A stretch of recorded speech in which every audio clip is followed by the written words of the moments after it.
Շնորհակալ եմ Տիկին Անվանիսյան կատարած աշխատանքի համար։ Ես գիտեմ եւ բոլորս գիտենք, որ ինչքան դժվար է այդ համակարգը,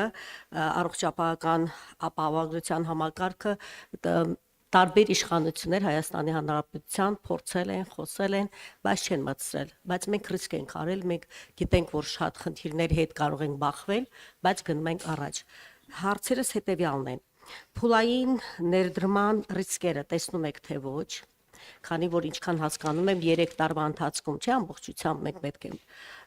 այդ համակարգը մտցնենք եւ եթե լինեն օրինակ չարաշահումներ բժշկական հաստատությունների կողմից ենթադրում եմ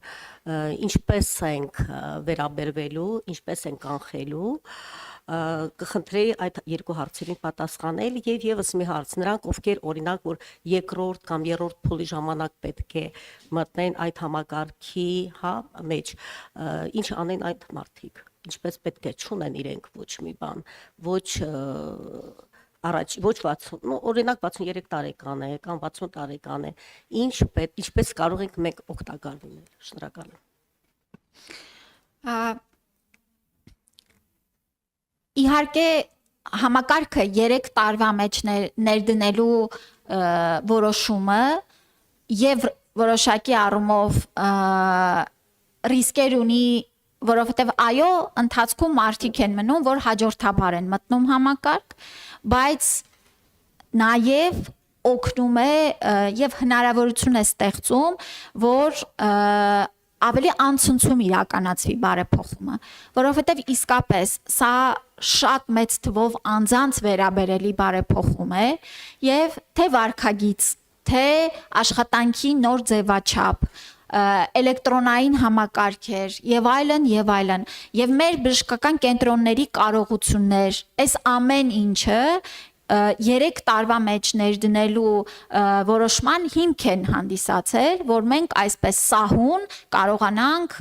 ամփոփել։ Այո, ունենք քաղաքացիներ, ովքեր որ ուզում են օր առաջ մտնել այս համակարգի մեջ, մենք հասկանում ենք, բայց գիտեք 30 տարի կարծես սպասել ենք, եւս 1 տարի, եւս 2 տարին, այո, պիտի ինձ թվում է շատ ավելի իրատեսական եւ կարճ ժամանակ է, որ պիտի կարողանանք